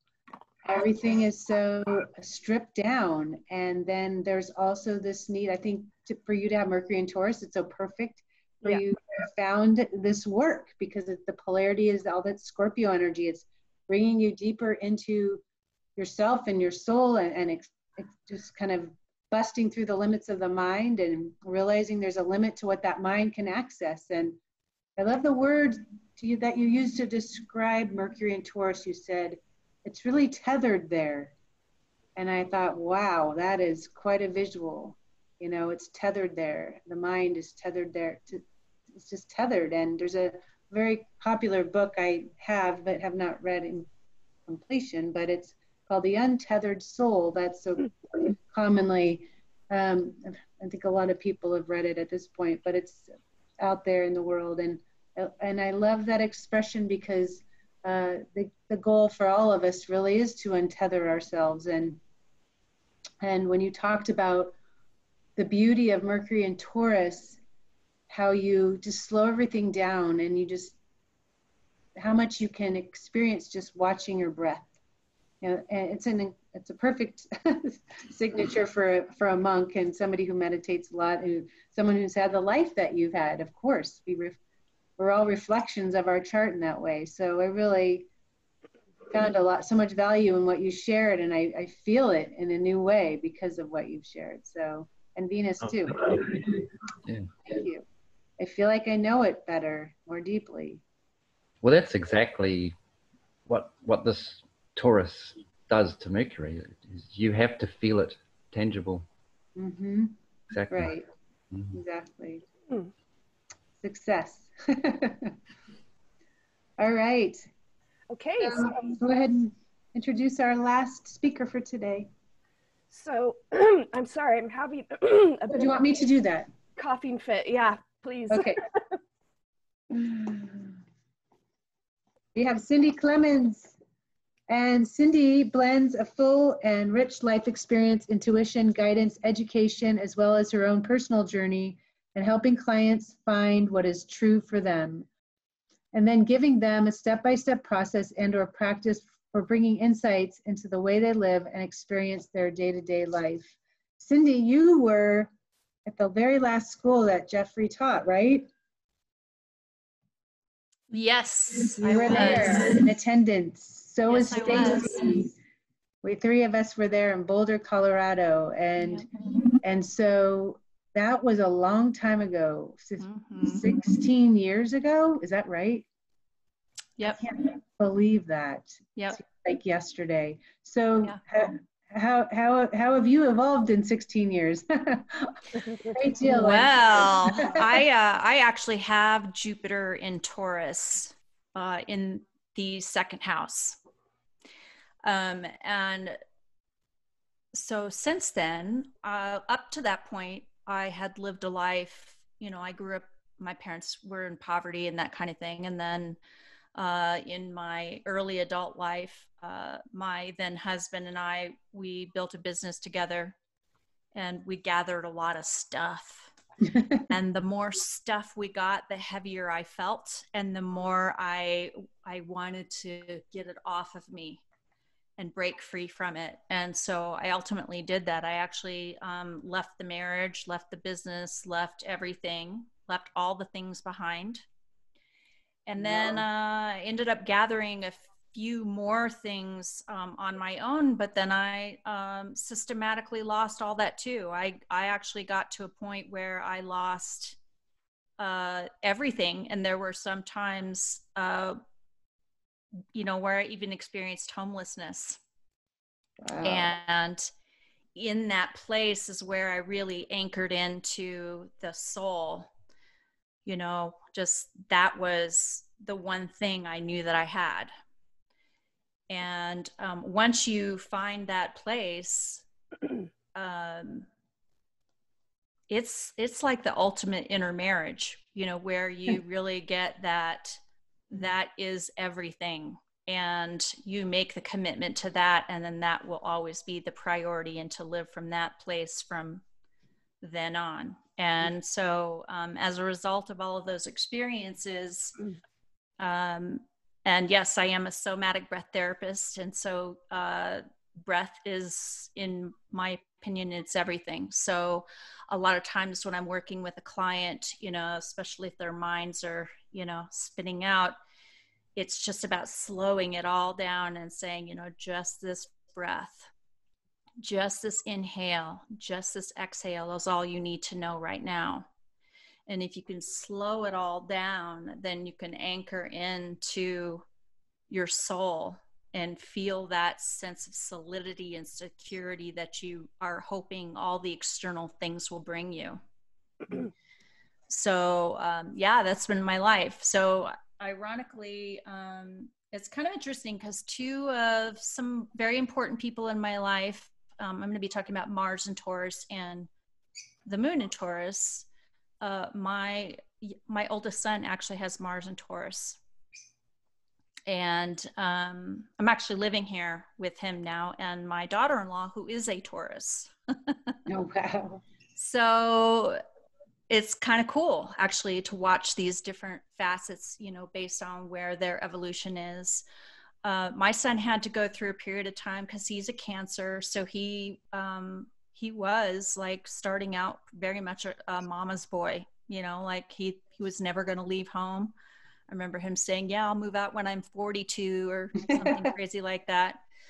But he ultimately ended up spending some time out in the forest. He lived in the forest for 2 years.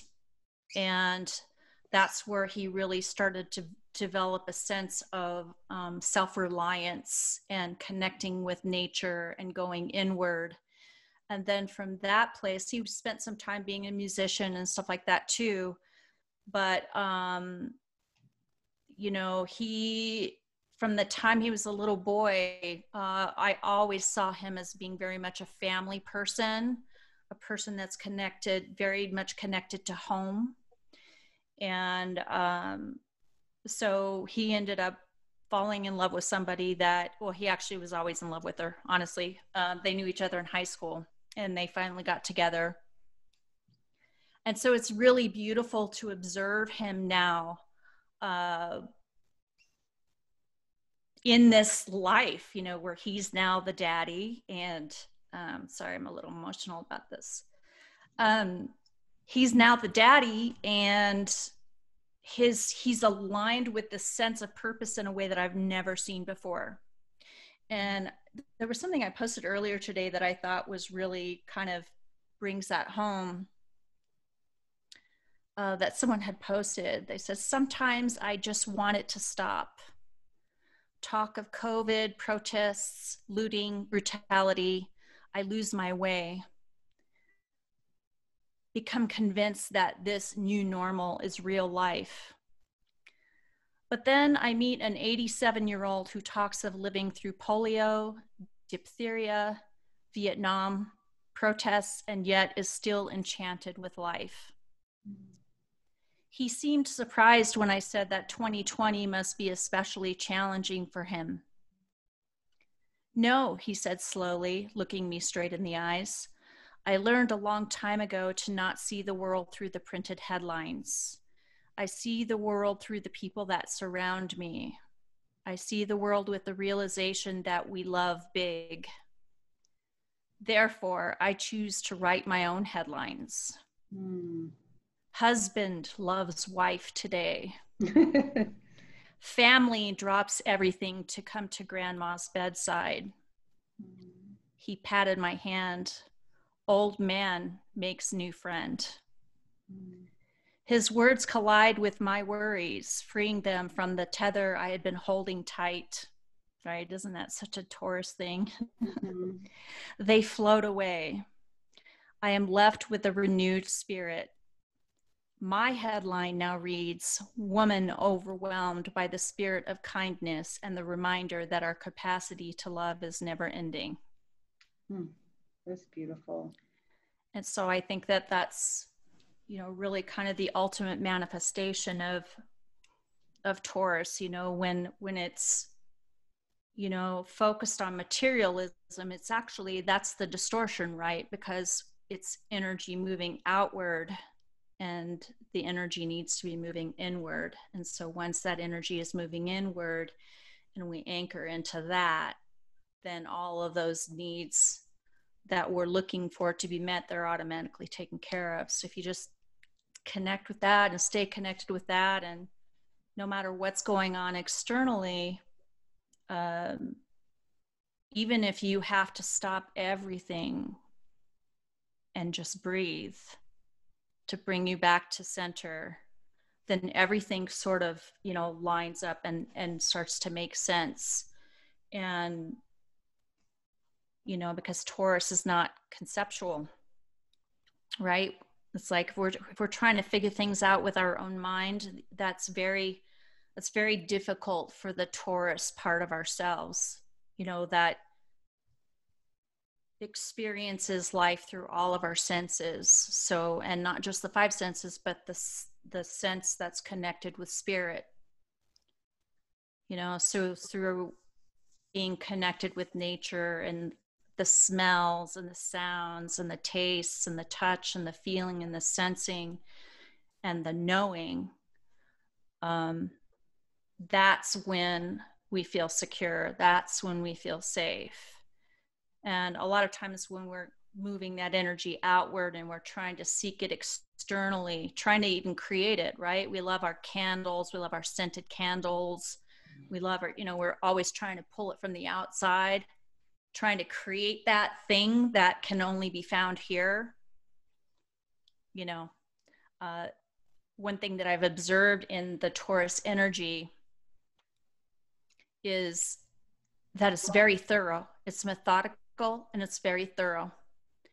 And so my son, Anthony, from the time he was a little baby, he would eat something. He would find something that he really loved to eat, and he would eat it until he could no longer stand it anymore.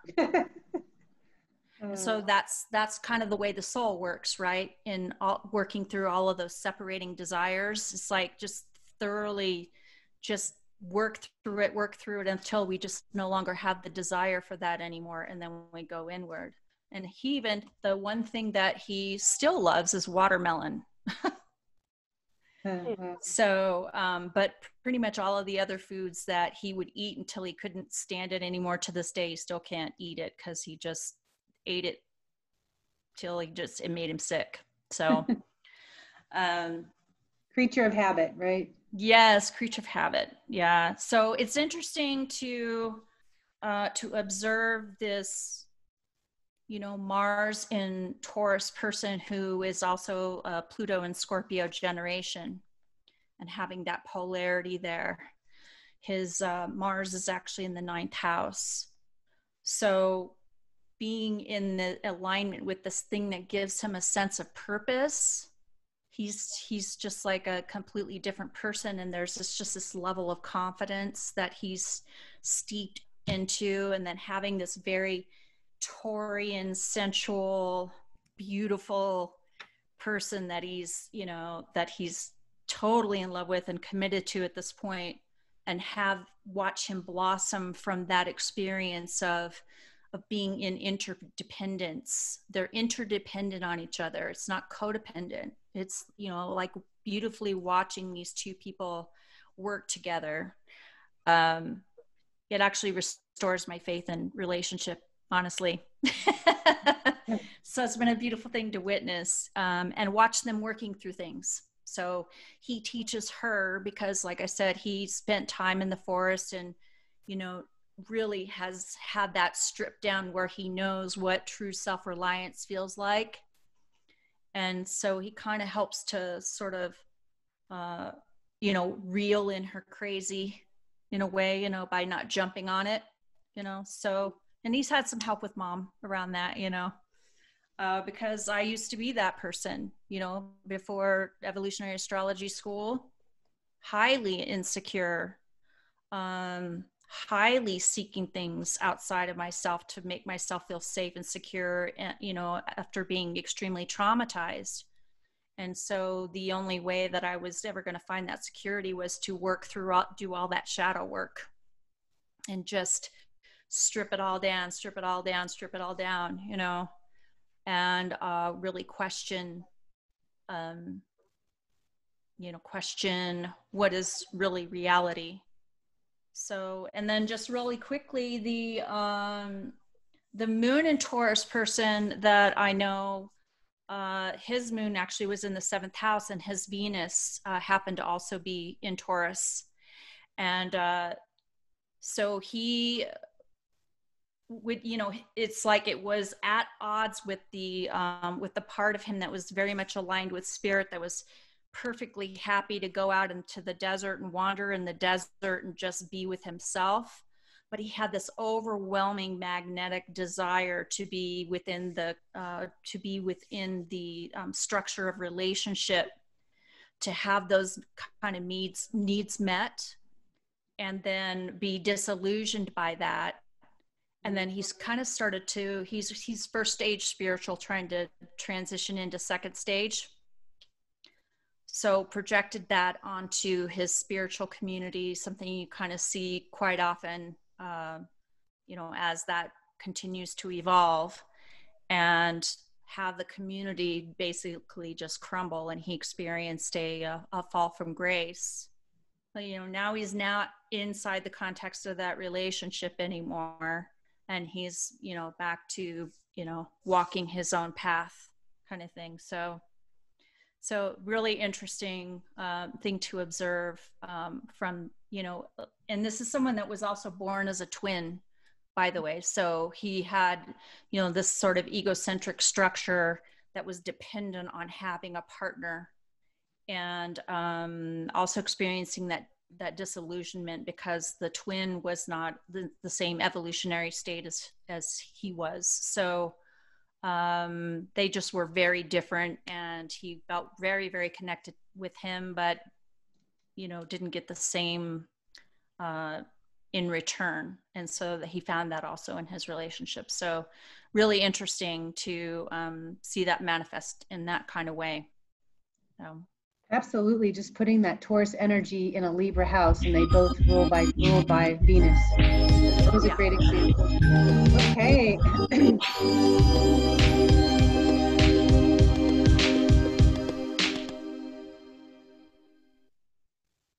Thank you, Cyndy. Those were wonderful examples, and feeling Taurus, knowing Taurus now more than ever, feeling it in my being. And we have a chance here just to see if anyone has any questions you want to ask our wonderful speakers here. So I'm going to put it out there.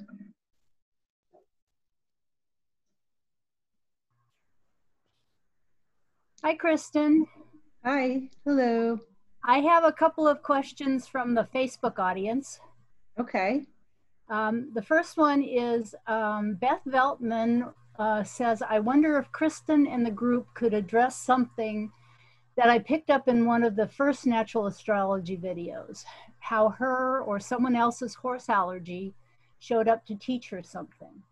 She became deathly allergic to a part of nature that she loved, horses, and I'd like to understand the lesson here better. For instance, Lyme disease. When you immerse yourself and find the joy in the natural environment that you love, and then nature betrays you, and you either have to stay away because of allergies or you begin to fear what you love. What is the higher purpose of this kind of paradox? Well, as I shared, that must have been the Damon series with Stacie on One with the Wild. And what I shared in that video, I mean, the very thing that the very way that I was created, which is in part a Damon soul, aligned with nature, aligned with the animals, because of lifetimes of repressing what was natural, because of the persecutions that occurred, and the need to survive. This is a Taurus thing again. When the soul needs to survive, it will do anything. It has to in order to survive. I'm not all souls are like this, but 99% of them are. There's very few souls that will not conform in order to survive, which, you know, our great teacher, founder of this work, is one of those that never conformed in any lifetime. But many of us, and I was certainly one of them, in order to survive, that's what I did. And whenever we repress anything, it distorts, and it distorts, you know, all dis-ease is rooted in emotional unrest. So there may be something your soul is repressing, denying it. There could be just a history of stories, or even one story that is held in your subconscious that you might not be aware of. This is how we're protected at times. That veil protects us in ways that that is not totally resolved or healed in you. And the body doesn't lie. And so the physical body through disease, and in my case, when my literally was around horses and I couldn't breathe, my bronchioles completely collapsed and closed. It was a very scary thing. And I thought it was just I just felt, as you do, that it just felt like something very sadistic that was happening to me. And how could something that feels so natural be taken away from me when I feel like I'm one with that animal? And it's just a reflection that there's something that has become traumatized within you in another time, and your soul is needing to find a way to get back into balance with your being. And it's going to be rooted in something emotional, not physical. So that's where it starts. The healing starts within the emotional body.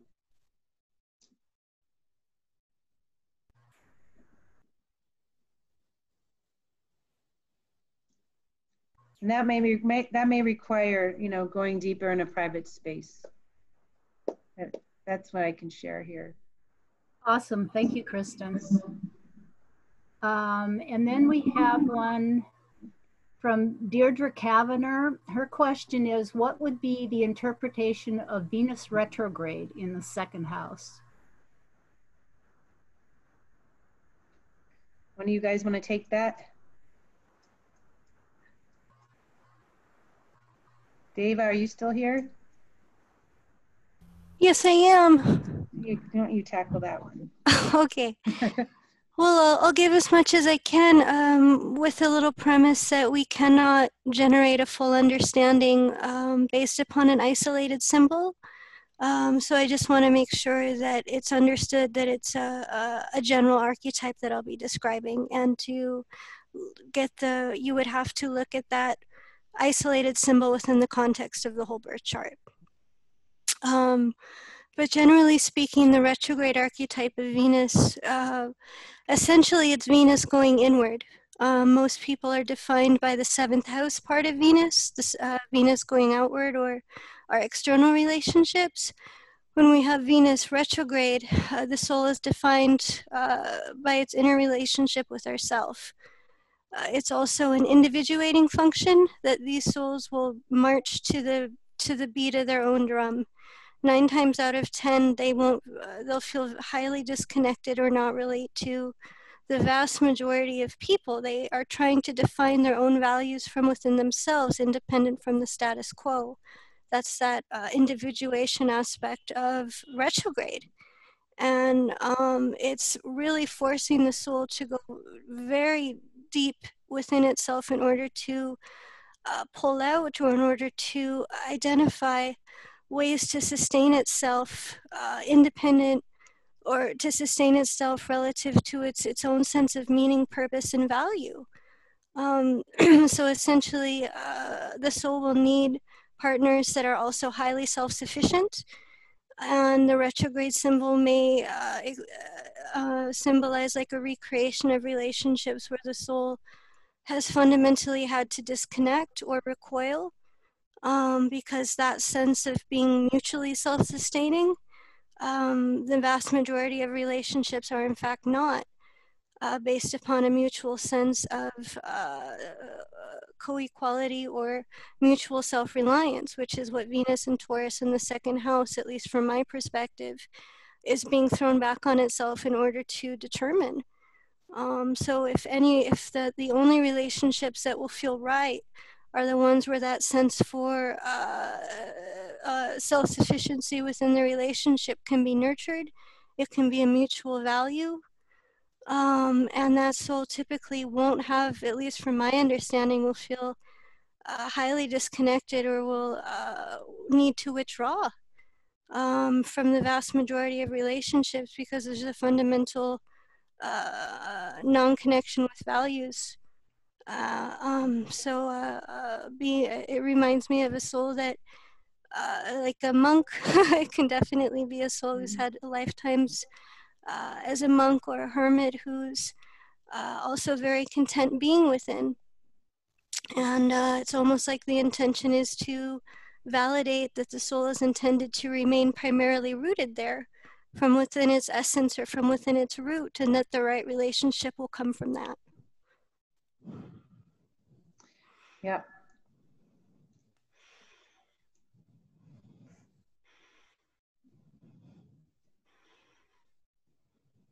That's great.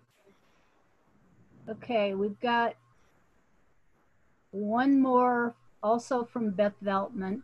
Is there anything of note about Mercury on the cusp of Taurus? I'm guessing she's talking about the anaretic degree. Mine is at the end of Aries and shares the 4th house with other planets that are in Taurus.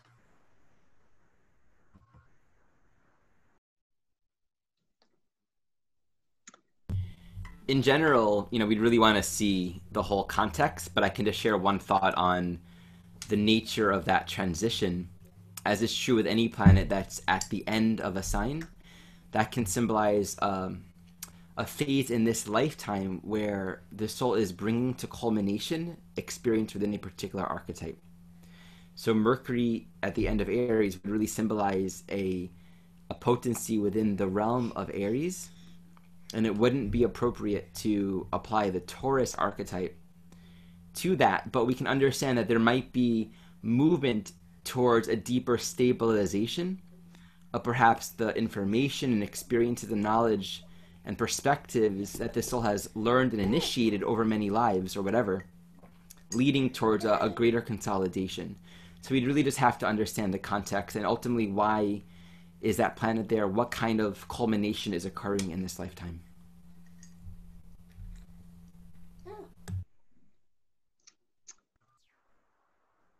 Thank you.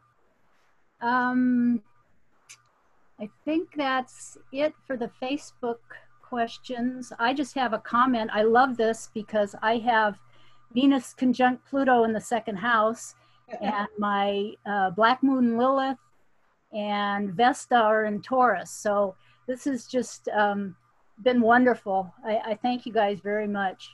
Oh, Thank you. it's a joy for us as well. Joy to be together with all of you. All right. Well, we have a wonderful little piece of Torian offering from Ari again, and we're going to have to bring him back as much as possible here. Ari's he's saying on the end of our Aries series, Aries and Mars and the 1st house, and he's going to be oh, there you are with your family. Oh my gosh, what a surprise. Hey, family.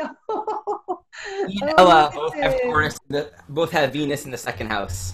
Oh my goodness. Look at her. Precious. So he's gonna share a song with us again today. She's so beautiful. So oh. learned that Taurus has a strong resonance with stillness, and when we really get to the heart of Taurus, we get to the heart of, in a sense, becoming slightly disinterested in the outside world and becoming very engrossed, very content, very fulfilled with what's happening right here. And I felt that deeply in your talk, Upasika. And just your voice, your Mercury and Taurus, it's deeply relaxing, and it invites this sense of we can rest here now. And so song, grace, beauty, art, of course, all of that is Taurus, because survival isn't like this hard and rigid black and white, I put some food in my veins and my blood sugar is balanced. It's actually beauty. And I think that's like the deeper truth about survival as well. So this is a little song that points us to that stillness and that peace inside.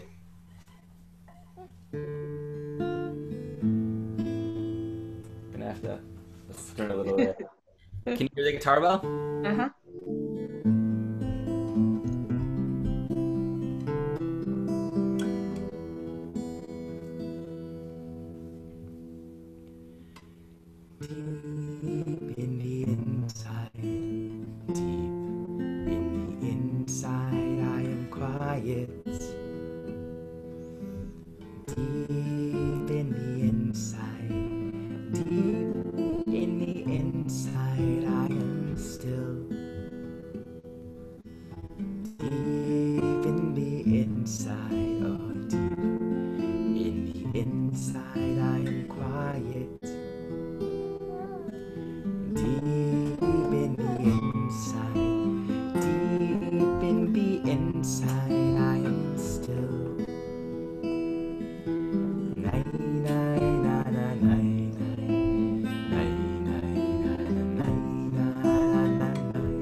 That was amazing. Thank you so much for sharing your family with us as well. And thank you to all of our wonderful speakers. I'm feeling very zen right now. I don't know about you, Stacie. I am. I'm completely relaxed. I'm gonna go meditate. Thank you again, and we will be back on July 11th to discuss natural astrology, looking at the Gemini archetype. Thank you again to all of you wonderful souls sharing in this circle with us today. Until next time, namaste. Namaste. Stay. Thank you.